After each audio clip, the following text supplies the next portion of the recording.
Muy buenos días y bienvenido a RPP. Buenos días, estimado periodista. Es un placer conversar con usted y agradecido por esta oportunidad y un saludo cordial también a toda la comunidad educativa y muy en especial a la comunidad educativa del departamento de Ica en este día tan importante en vista de haberse ya promulgado y publicado en el peruano la resolución de Consejo Directivo número 02-2022 de SUNEDU, mediante el cual se licencia esta Casa Superior de Estudios y que a nosotros nos da una profunda alegría toda vez de que permite seguir prestando los servicios de la educación superior en esta región importante del país y que finalmente los deseos y la situación del derecho a la educación y la superación de los jóvenes se ha plasmado en este licenciamiento y posterior convocatoria a un proceso de admisión también. De acuerdo. Conversaremos, si me lo permite, dentro de un instante sobre el tema universitario y sobre la SUNEDU,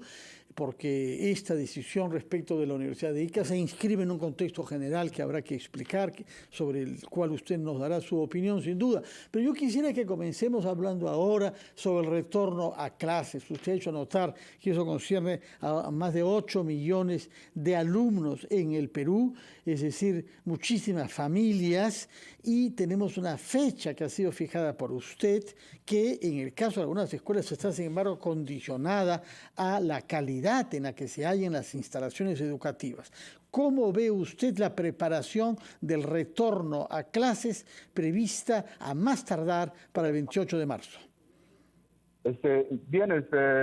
Nosotros estamos trabajando, hemos asumido recientemente, pero hemos logrado finalmente adecuar la normativa específica respecto al tratamiento y a la atención que hay que dar con carácter de urgencia respecto a este tema del retorno a la presencialidad.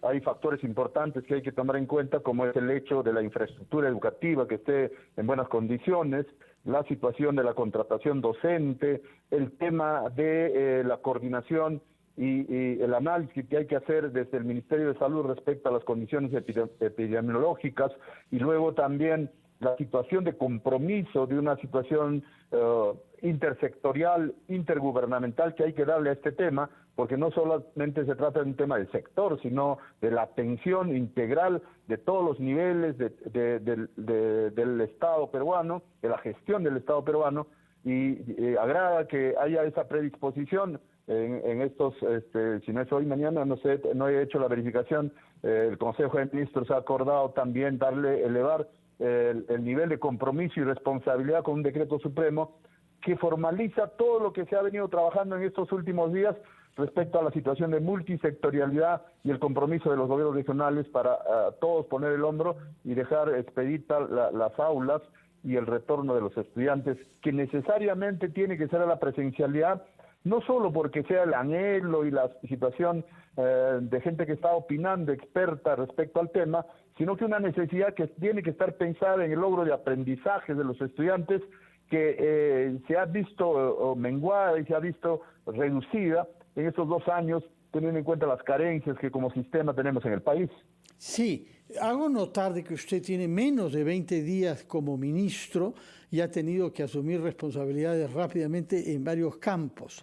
Uno de esos campos es justamente, como usted lo ha dicho, invertir los 407 millones que han sido atribuidos para mantener en buen estado, para reparar las malas condiciones, cuando sea el caso, de 52.000 colegios del país. ¿Qué nos puede decir sobre el estado en que ha hallado usted tantas escuelas públicas de nuestro país? Primero, de repente, habría que ver el tema del contexto en el cual se encuentra la infraestructura en el país.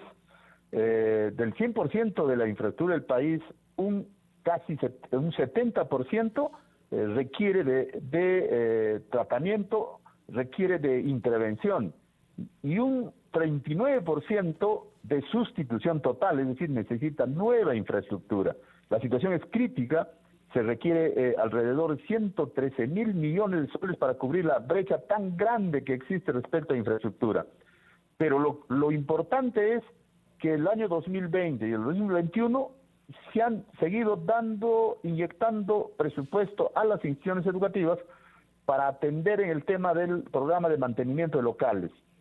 Y 2022 también hay un adicional, que en este periodo corto que nos ha empezado la gestión, hemos dispuesto que se recorten los plazos, porque todo tiene que culminar a efectos de que en marzo estén en óptimas condiciones.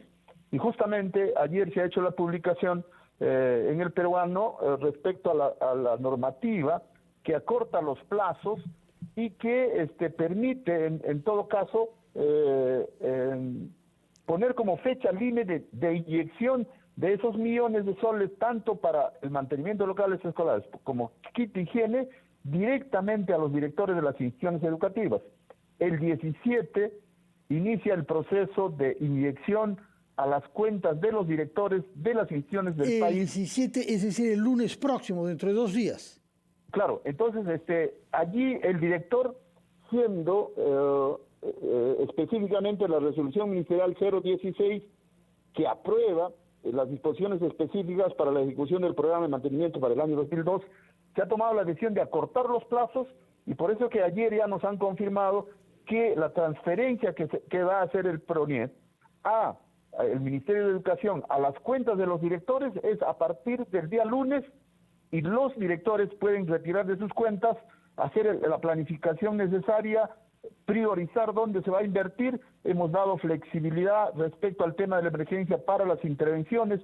Hay una gama de acciones que se pueden hacer teniendo en cuenta la situación contextual de la institución, y ayer hemos tenido una reunión con los directores regionales con quienes hemos acordado de hacer un seguimiento respecto a la inversión 2020, 2021, donde no hubo asistencia de estudiantes, y cómo es que se ha invertido, cómo se ha reparado y para qué sirve lo adicional del 2022. De acuerdo. Respecto de este adicional, ¿en qué se puede invertir ese monto entre el 17 de enero, que se pondrá en las cuentas de los directores, y el 28 de marzo, en poco más de 2 meses?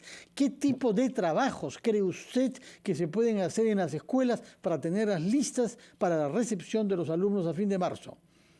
Bien, la norma señala, hay una gama de aspectos que se puede tomar en cuenta, por ejemplo, la reparación de los techos, de los servicios higiénicos, el tema de la reparación hemos dado flexibilidad a efectos de que la institución educativa, identificando la prioridad, tenga la posibilidad de hacer las reparaciones urgentes y necesarias que permitan la adecuación de los ambientes de la institución educativa. Entonces, ahí hay prioridades que la define la institución educativa. En esta etapa estamos dando autonomía plena a las instituciones educativas, por eso que la norma técnica amplía con buen criterio los diversos aspectos que se están priorizando, para no poner lo que anteriormente se ponía selectivamente y se obligaba a esa acción.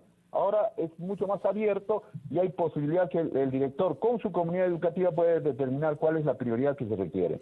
Señor ministro, yo le ruego que nos acompañe un instante para escuchar a los anunciantes del RPP. Regresamos ya no con el tema de la infraestructura, sino con otro que plantea también algunas dificultades y sobre el cual quisiera que nos aclare, que es el tema de la vacunación obligatoria de los maestros para poder enseñar presencialmente en las aulas a partir del fin de marzo. Nos dará los detalles sobre esta exigencia y también qué se espera de los alumnos respecto de la vacunación, ahora que además entran a ser vacunados los niños a partir de los 5 años de edad. Retomamos nuestra entrevista con el ministro de Educación, Rosendo Serna, después de unos breves instantes.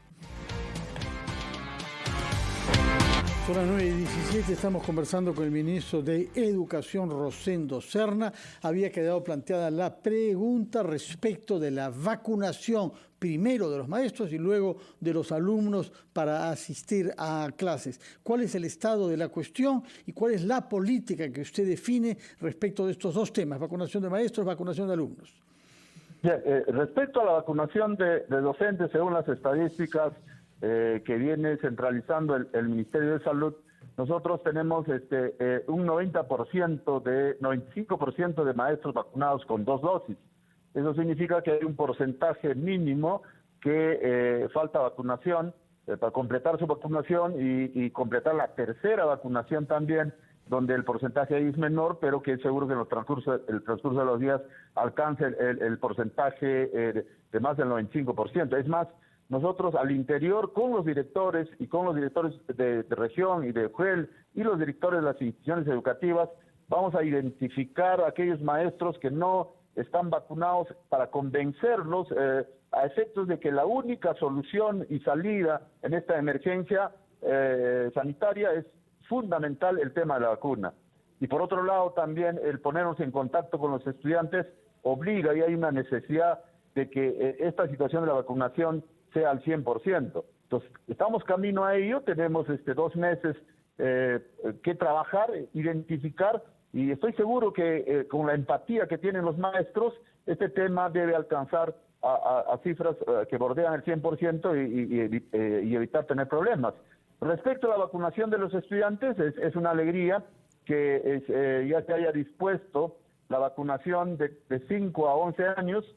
Nuestro trabajo va a estar concentrado en las situaciones comunicacionales respecto a la atención del estrato entre los 12 y 15, 16 años, que es lo inicial del nivel primario y secundario, que finalmente, sobre todo secundario, que tiene que cubrir también la vacunación, y ahí los porcentajes no están siendo adecuados. Es más, tiene que atenderse ahora, y por eso que conjuntamente con el Ministerio de Salud tenemos que impulsar el tema de la situación de análisis comunicacional y de la publicación muy fuerte.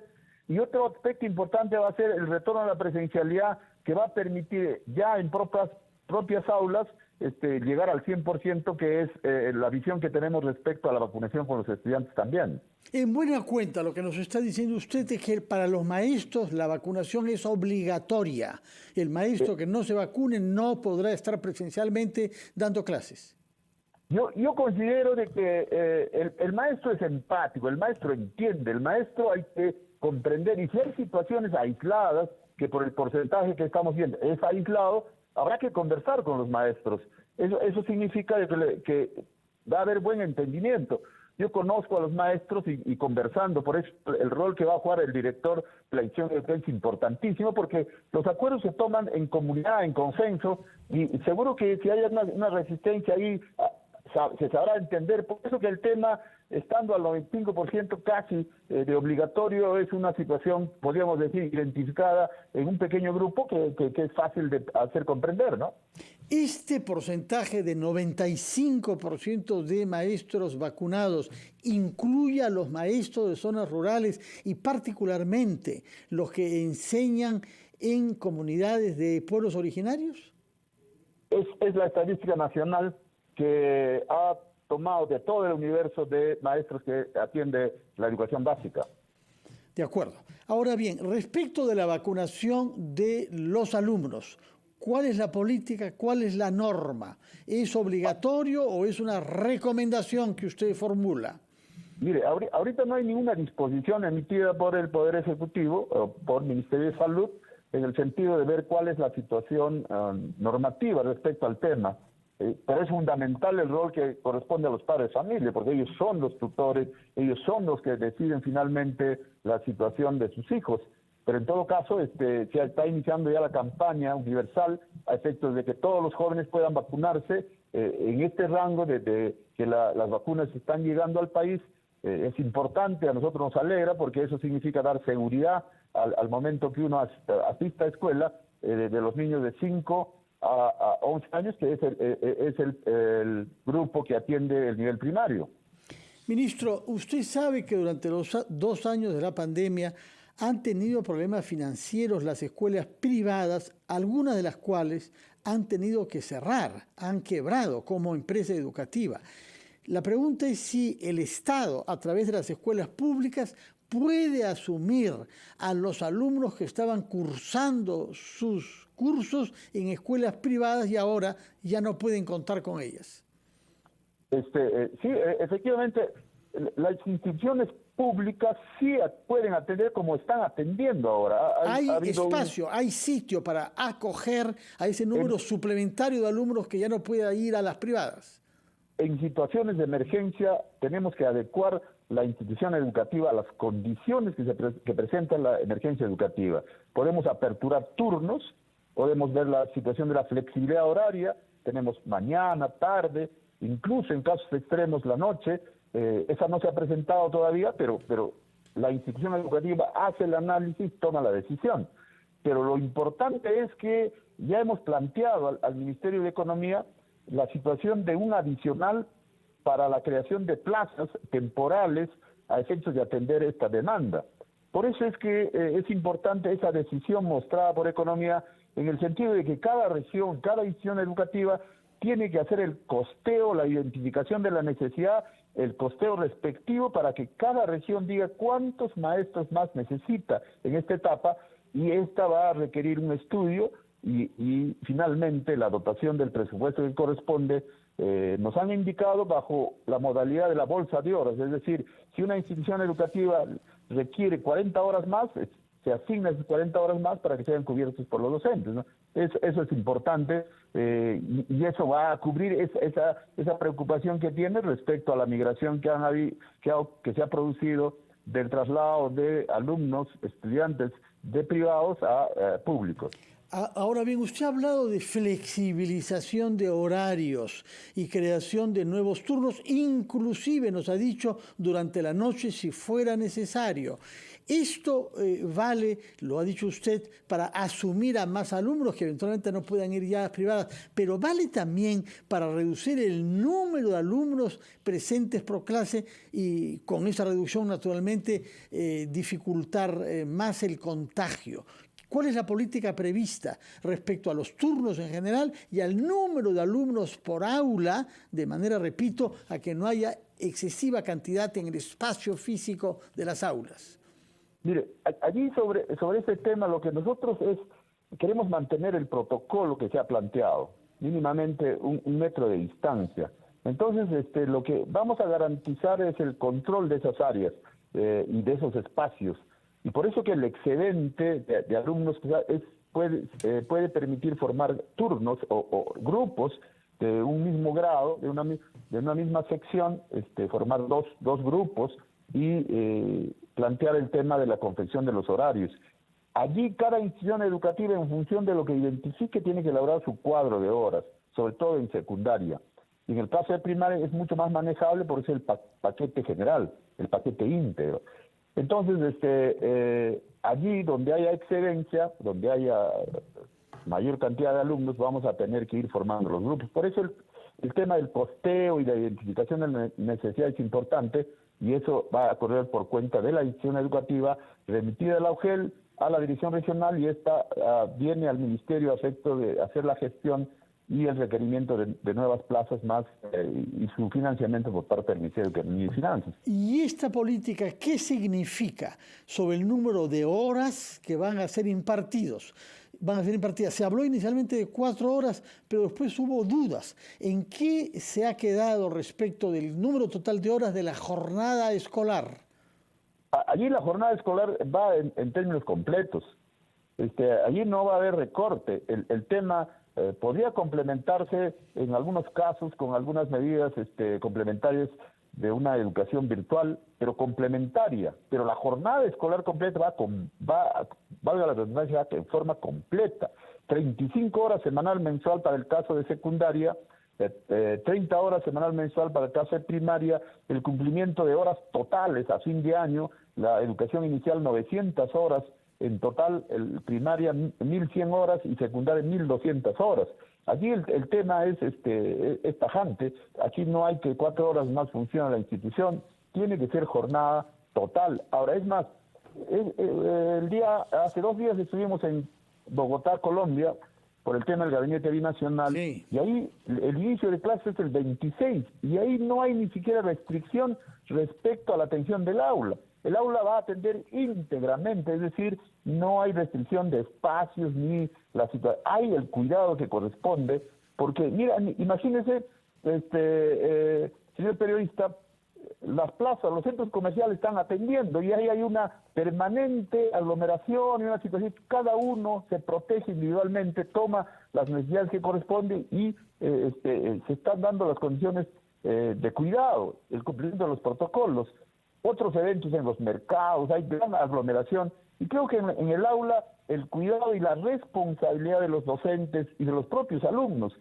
Pareciera de que los alumnos no van a cumplir la norma, pero eso no es así. Ellos son, los niños y los jóvenes son los primeros en cumplir estrictamente las normas. Bueno, es una excelente noticia. Creo que hay que aprovechar, ¿no? Es una excelente noticia. Ahora, mencionó usted la educación digital a distancia como complemento esta vez, pero ¿cuál es el estado de la conectividad en las regiones de nuestro país? Usted conoce muy bien el caso de Huánuco, porque ha sido director regional ahí y profesor universitario ahí, pero Huánuco mismo es una región del Perú que tiene poblaciones aisladas en selva y también en altura. ¿Cuál es el estado de la conectividad que permita la igualdad frente a la educación digital en nuestro país?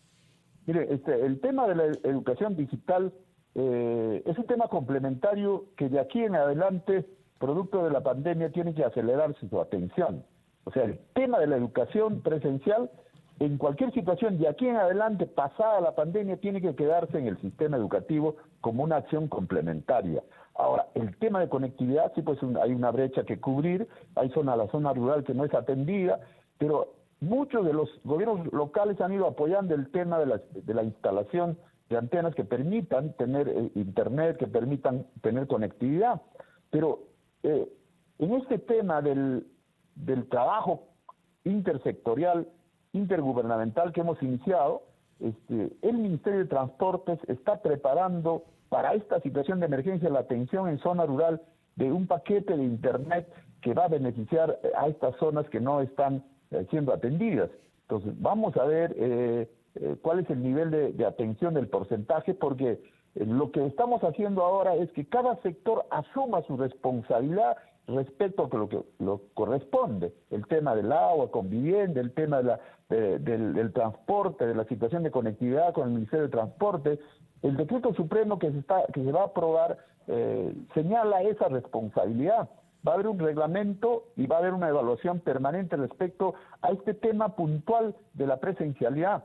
Entonces, allí espero yo, si bien es cierto, las situaciones del sistema, las carencias del sistema, no lo podemos resolver de un día para otro, pero enrumbemos en la situación estratégica de avanzar en esta emergencia todo lo posible que permita mejorar la situación y alcanzar mejores logros de aprendizaje. De acuerdo, tomamos nota entonces. Estamos en ese camino. Tomamos nota de ese compromiso que está adquiriendo usted y si lo hemos comprendido bien, la jornada escolar será completa a nivel nacional, tanto las escuelas rurales como las de las ciudades. Efectivamente, porque, y sobre todo en zonas rurales, ese tema ya ha iniciado el año pasado.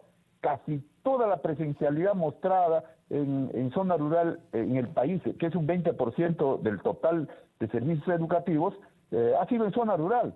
Y ahí por una situación de concertación, de una mirada preocupante respecto al logro de aprendizajes, del compromiso de la autoridad local, del compromiso de los padres de familia y de los propios docentes, ha sido importante. Y aquí un tema que yo quisiera expresar es que hay que dar confianza, hay que respetar al maestro, porque todo este trabajo va a tener un rol importante y un factor necesariamente presente, el rol que corresponde al maestro. Claro que en ese sentido, creo que tenemos que darle todo el merecimiento, y lo ha demostrado ahora, porque en estos 2 años el maestro no es que ha estado trabajando solo en la virtualidad o con el Aprende en Casa, ha tenido que individualizar, llamar a cada estudiante, convocarlo, darle orientación, reforzar lo que se ha hecho Aprende en Casa. La jornada se ha extendido y con la remuneración que todos conocemos es una situación de atención que requiere también, ¿no? Muy bien, tomamos nota entonces. Estamos en ese proceso, vivimos tiempos de emergencia y creo que debemos suplir también con compromiso y responsabilidad. De acuerdo, tomamos nota de esos compromisos, señor Rosendo Serna. Permítanos ir a una nueva pausa para escuchar a los anunciantes y retomamos esta vez sí para hablar sobre la política universitaria que usted va a impulsar. Sabe usted que es un tema delicado y necesitamos sus aclaraciones. Vamos a oír durante unos instantes a los anunciantes del RPP y retomamos nuestra entrevista con el ministro de Educación, Rosendo Serna. Conversando con el ministro de Educación, Rosendo Serna, hemos hablado sobre el retorno a clases y dos exigencias para que sea viable. Por una parte, la vacunación de los maestros y por otra, el correcto estado de las infraestructuras escolares. Corresponde, ministro, que hablemos ahora sobre política universitaria. Usted sabe que esta semana puede ser crucial en la medida en que hay proyectos de ley, hay dictámenes de la Comisión de Educación respecto a la composición del Consejo Directivo de la SUNEDU y la prolongación del plazo y del licenciamiento de algunas universidades que habían sido denegadas. Y hemos sabido de boca del congresista Paredes que no se ha reunido usted todavía con los directivos de la SUNEDU. Creo que está previsto eso el lunes pasado, pero sí se ha reunido con otros sectores que le han dado sus puntos de vista. Entre tanto, tenemos, como usted nos lo ha dicho, el caso de la Universidad Nacional de Ica, que se ha licenciado aceptando las reglas de juego, es decir, aceptando que las exigencias pasado el tiempo son ahora mayores. ¿Qué es lo que se quiere evitar con la presión para prolongar sin subir el nivel de exigencia la acreditación o licenciamiento de algunas universidades? Explíquenos cómo va a tratar usted de moderar las posiciones en este campo y mantener el norte de una excelencia académica en nuestras universidades sin corrupción. ¿Aló? Ministro Serna. Bueno, aparentemente tenemos alguna dificultad de comunicación con el ministro ahora, pero vamos a tratar de retomarla para que nos explique, ¿no? Habida cuenta de que en esta semana tiene él una cita el lunes 17 con directivos de la SUNEDU. Ministro Serna, ¿nos escucha? Sí, lo escuché, hubo un corte, estoy entrando a la ciudad de Ica. Y hemos retomado comunicación. Sí, bueno, no sé si escuchó la pregunta que le formulé. Escuché la parte inicial de la pregunta respecto a la situación de la Universidad de Ica, la Universidad de San Luis Gonzaga de Ica. Son 3 instituciones que han sido denegadas su licenciatura, que efectivamente se han sometido con situaciones de exigencia mayor en la segunda normativa que se ha aprobado. Ha habido un esfuerzo enorme, también el desprendimiento, porque usted debe saber que las universidades son espacios de pugna entre grupos políticos, grupos que finalmente aspiran a la conducción de la universidad. Pero y también afuera aspiran también a tener influencia fuera de la universidad, claro, como hemos visto, ¿no? Claro, intereses que se juegan allí, pero en el tema de la universidad pública, que corresponde a la responsabilidad del Estado, creo que estamos respondiendo de mejor manera. Es decir, que nosotros, planteada la exigencia mayor, la Universidad de Ica ha creído conveniente. Hemos dado asistencia técnica para alcanzar esos niveles básicos de requerimiento. Finalmente se ha logrado esta aspiración luego de 8 meses de evaluación. La superintendencia ha creído conveniente y ha aprobado el día de ayer esta resolución que permite licenciar esta universidad y que finalmente retoma esta situación de funciones a efecto del servicio de toda su comunidad, no solamente de Ica, sino de una macroregión que atiende a esta universidad importante del país, ¿no? Pero precisemos que no ha sido licenciada su facultad de medicina. Es importante el detalle, porque es una carrera, importante, sobre la cual no se puede tener actitudes laxistas. No podemos permitir que los médicos sean formados en universidades donde no tienen una planta docente que garantice excelencia académica, ¿no es cierto? Claro, allí son situaciones que la propia comunidad las resuelve o en todo caso las tiene en mente. Nosotros tenemos que tener buenos médicos y el país se ha caracterizado por la situación de producción en esta parte de muy buenos médicos que finalmente atienden, ¿no? Hay reconocidas universidades públicas y privadas que entienden la formación de los profesionales médicos y creo que la exigencia tiene que ser de ese nivel a efectos de tener médicos que el país necesita. Ahora bien, ¿se va a reunir usted este lunes con los directivos de la SUNEDU?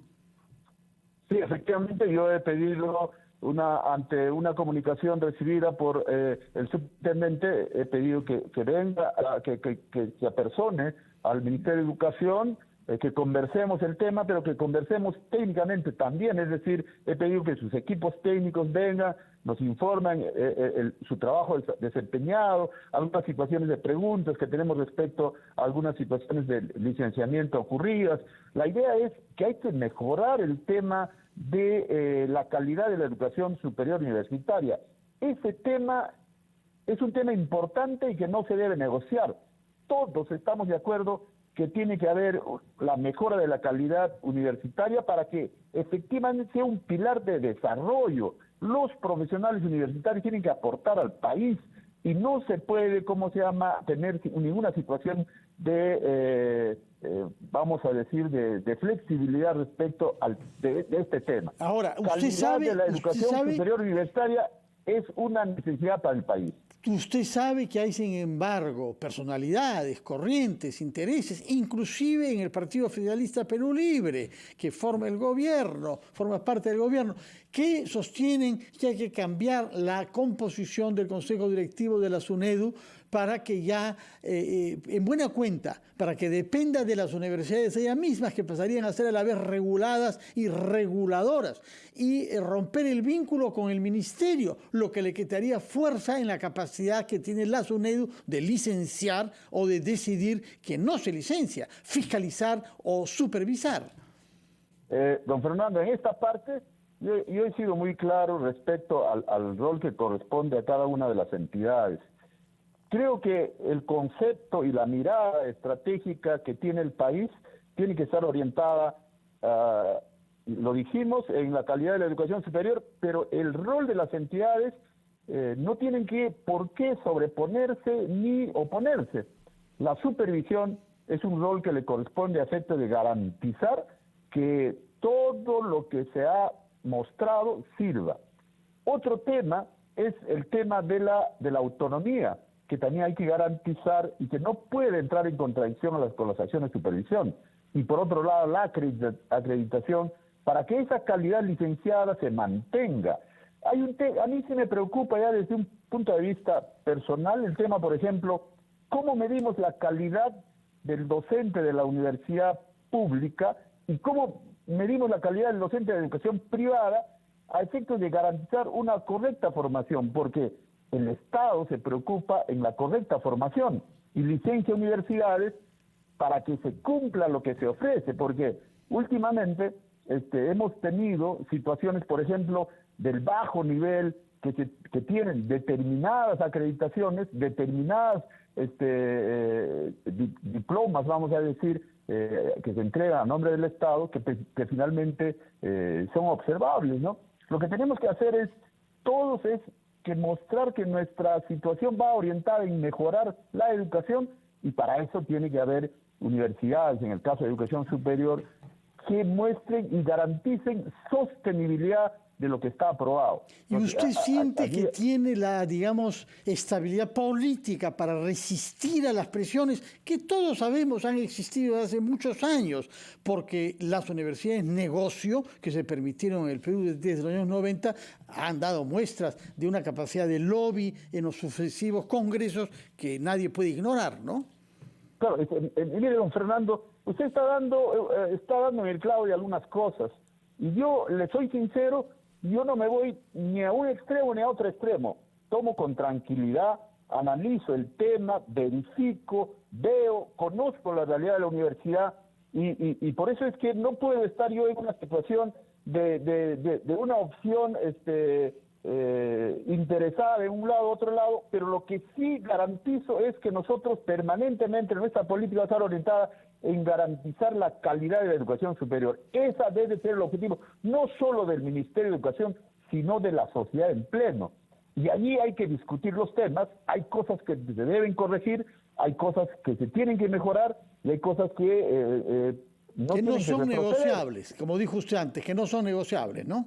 Claro, y situaciones que no tienen que retroceder también, pero todo en función de dejar de lado los intereses y los apetitos de sectores que le hacen daño al país, ¿no? Entonces, bueno, y que los vemos una... presente en nuestra sociedad y en nuestra vida política desde hace muchos años. Permítame hacer una última pausa para hablar esta vez sobre la carrera magisterial y lo que usted piensa hacer para garantizar que haya nombramiento de maestros y que hayan exámenes y qué se va a hacer frente al fraude que se detectó en el examen que debió ser anulado. Nos hablará entonces sobre la carrera magisterial dentro de unos instantes, señor ministro Rosendo Serna.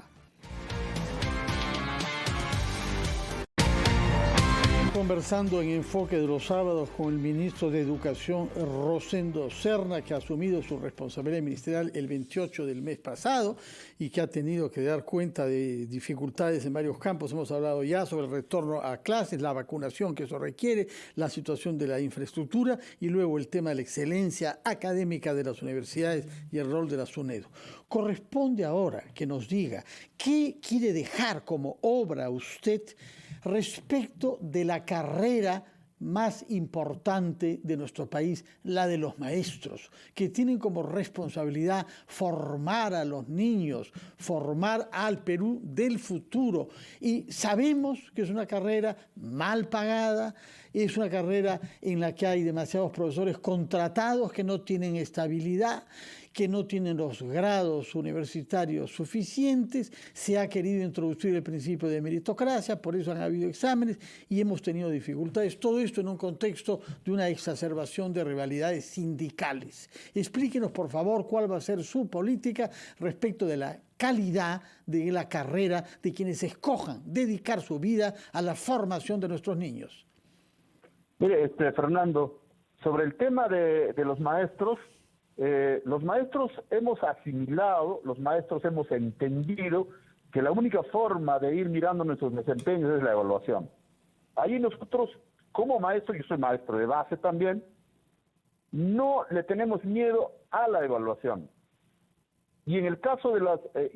¿por qué le digo que no le tenemos miedo? Porque desde hace años atrás pasamos por diferentes evaluaciones. La ley de reforma contempla evaluación para el ingreso a la carrera, para ascensos, para el tema de directivos, para el tema de directores de UGEL, que es el rango superior. Entonces, para desempeño también, para mantenernos en el sistema, también nos evalúan.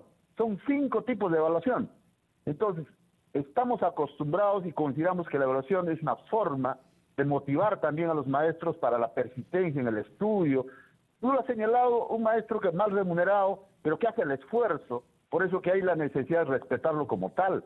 Ahora, ocurre que, ¿por qué los maestros que postulan para contratos se desaprueban en términos mayoritarios? ¿Qué ocurre? ¿Qué sucede? ¿Alguien ha hecho ese análisis? ¿Alguien ha dicho por qué razón? ¿Qué es lo que está pasando? ¿Quién tendría interés en que la mayor cantidad de alumnos se desapruebe? ¿Qué es lo que está pasando?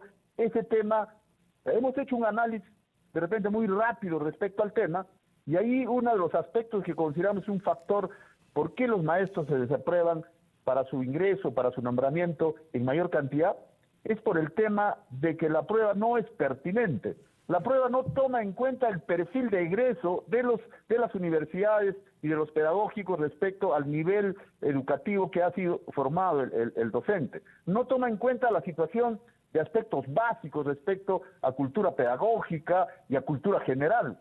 Se limita al tema de objetivizar, de plantear preguntas similares a la universidad que permitan el conocimiento del razonamiento lógico, matemático y de la comprensión lectora. Esa no debe salir del esquema de la elaboración de un instrumento de evaluación. Lo que hay que hacerlo es pertinente, lo que hay que hacer que finalmente se pueda tomar en cuenta en forma objetiva lo que efectivamente necesitamos saber de ese maestro. Estoy seguro, si la prueba la hacemos más pertinente, más mirando en la situación de la formación del docente, seguro que se van a aprobar la mayor cantidad de docentes, ¿no? ¿Y cuándo podrá estar lista esa prueba? ¿Cuándo se hará el examen en reemplazo del fraudulento que debió ser anulado? Miren, les soy sincero que este tema sí, como trabajo puntual, no hemos tenido, pero en los próximos días debemos reunirnos. Pero la meta es que el próximo año debe haber un nuevo orden de mérito, debe haber maestros nombrados y debe haber la lista para contratados 2020, en este caso 2000, que sirva para el 2023 y el 2024. Entonces, ese tiene que hacerse en el transcurso de los meses. Voy a convocar a una reunión al personal especializado en evaluación. Ahí vamos a hacer algunos cambios que permitan justamente orientar una política adecuada de evaluación. ¿Por qué le digo que es preocupante lo del nombramiento? Porque últimamente se ha evaluado a los docentes de educación inicial para el desempeño, es decir, para que se mantengan en el sistema. Y ahí el 99% de maestros que se han presentado han aprobado. Mínimamente no han logrado aprobación aquellos que no se han presentado a la evaluación o aquellos que han tenido problemas de salud y no han sido evaluados. ¿Qué quiere decir eso? Que cuando se evalúa desempeño, los maestros casi en su totalidad aprueban. ¿Y por qué es que cuando pretenden nombramientos se desaprueban? Hay que evaluar qué cosa está fallando, y con esa orientación vamos a hacer una prueba más pertinente, y estoy seguro que los maestros van a poder responder de mejor manera. Ahora, hay que darles satisfacciones. Postularon decenas de miles a una prueba difícil, invirtieron dinero para prepararse para esa prueba y ha sido anulada por corrupción en su ministerio, señor Serna. Es una cosa muy grave que requiere realmente presentar excusas ante los maestros de este país que se esforzaron para ir a dar examen y por unos cuantos sinvergüenzas ha debido ser anulado. Habían 30.000 puestos en juego que no han podido ser provistos. Yo por eso quisiera saber algo que nos chocó mucho aquí en RPP. Entrevistamos al fiscal encargado de la investigación sobre la corrupción que ha permitido la venta de esos exámenes. Se le llama filtración elegantemente, pero lo que fue venta, es decir, fraude y venalidad. El fiscal nos dijo que el ministerio que usted dirige hace 3 semanas, antes de que entrara usted, decidió no diligentar una investigación propia porque la Contraloría estaba haciéndolo. ¿Le parece aceptable esto? No, es incorrecto. Yo he pedido informe a la oficina que corresponde para que se me haga llegar el informe completo, porque ahí hay que hacer 2 cosas. Hay que hacer el proceso administrativo disciplinario para identificar los focos que han permitido esta situación. Esa tiene responsabilidad administrativa y complementariamente ya la responsabilidad penal se encarga del Ministerio Público. Seguro que en el transcurso de los días, de los meses, vamos a tener nosotros la respuesta que corresponde, cumpliendo los plazos de un debido proceso también. Pero esa es una tarea pendiente que no solamente debemos presentar como justificación y en honor a la verdad y a la transparencia a los docentes, sino a toda la sociedad. El Ministerio de Educación tiene que dar muestras de una situación correcta, y allí es una obligación terminar con ese proceso de investigación. Don Fernando, no dude que este tema se va a poner en conocimiento de la opinión pública y que tenemos que culminar con ese proceso administrativo. Si es que hayan habido situaciones de orientación y de decisión que han impedido que se haga, he solicitado a la oficina que corresponde me haga llegar el informe.